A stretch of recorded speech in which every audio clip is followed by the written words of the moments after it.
শিক্ষার্থীদের নিয়ে আমি একটি ইফতার মাহফিলের আয়োজন করেছিলাম। কোরআন তেলাওয়াত প্রতিযোগিতা ছিল। সেই ইফতার মাহফিল কেন করলাম সে কারণে নাকি আমাকে শোকজ করা হয়েছে। আমি নিশ্চয়ই এমন কোনো বড় অন্যায় করিনি যে আমাকে পার্সোনালি পাঠানো যাবে না। ডিরেক্ট ফেসবুকে সামাজিক যোগাযোগ মাধ্যমে এই ধরনের একটি শোকজপত্র দিয়ে। আসসালামু আলাইকুম। কিছুক্ষণ আগে প্রায় 11:40-এর দিকে আমি ছাত্রদল কেন্দ্রীয় সংসদের দপ্তর সম্পাদক জাহাঙ্গীর আলম ভাইয়ের ভেরিফাইড কৃত ফেসবুক পেজে একটি শোকজপত্র দেখলাম। সেখানে আমার নাম উল্লেখ করে আমাকে শোকজ করা হয়েছে। এরপর থেকে ঢাকা বিশ্ববিদ্যালয়ের বিভিন্ন শিক্ষার্থী, সাংবাদিক ভাইয়েরা, সারা বাংলাদেশের ছাত্রদল নেতাকর্মীরা আমার কাছে বারংবার জিজ্ঞেস করছেন, ফোন করছেন কেন আমাকে শোকজ করা হলো।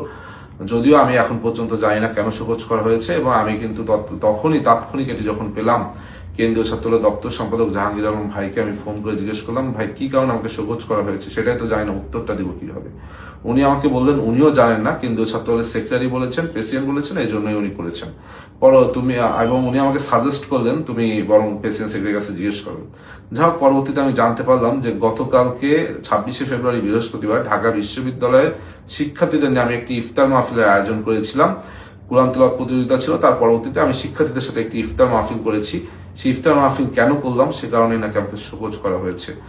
আমি আসলে ব্যক্তিগতভাবে আমি গতকালকের আয়োজনটি এজন্যই করেছিলাম, যেহেতু এই দল বাংলাদেশ জাতীয়তাবাদী ছাত্রদল আমার প্রাণের ছাত্র সংগঠন। এই সংগঠন বিগত দিনের ডাকসুতে আমাকে জিএস পদে মনোনয়ন করেছিল, এবং শিক্ষার্থীদের ভোটে আমি প্রায় 5,500 ভোট পেয়েছিলাম। তাই আমি মনে করেছিলাম যে এই রোজা উপলক্ষে শিক্ষার্থীদের প্রতি আমার কিছু দায়বদ্ধতা রয়েছে। সেখান থেকে আমি শিক্ষার্থীদের সকলকে নিয়ে একসাথে একদিন ইফতারের আয়োজন করব, সেই চিন্তা ভাবনা থেকে কিন্তু আমার এই ইফতারের আয়োজন করা, এবং সেই ইফতার প্রায় 1000 শিক্ষার্থী অংশগ্রহণ করেছিলেন।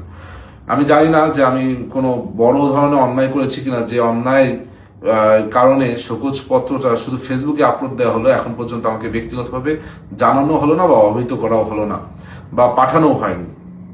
আমি যদি আমার কাজের কারণে ছাত্র দলের কোনো ক্ষতি করে থাকি, তবে আমি ছাত্র দলের বর্তমান যে প্রেসিডেন্ট সেক্রেটারি তাদের কাছে ক্ষমা সুন্দর দৃষ্টিতে তাদেরকে দেখতে বলছি। আমি এটা, তারা বলেছে লিখিত জবাব দিতে, আমি লিখিত জবাব চাইলেই দিতে পারতাম, কিন্তু আমি লিখিত জবাব দিব না। আমি দিব না একটি কারণে, সেটি হলো আমাকে ব্যক্তিগতভাবে এখন পর্যন্ত কোনো শোকজপত্র আমাকে কিন্তু পার্সোনালি পাঠানো হয়নি। আমি নিশ্চয়ই এমন কোনো বড় অন্যায় করিনি যে আমাকে পার্সোনালি পাঠানো যাবে না। ডিরেক্ট ফেসবুকে সামাজিক যোগাযোগ মাধ্যমে এই ধরনের একটি শোকজপত্র দিয়ে সারা বাংলাদেশের মানুষ এখন আমাকে ফোন করছে, সারা বাংলাদেশের মানুষ এখন জানতে চাচ্ছে কি এমন অন্যায় করেছি।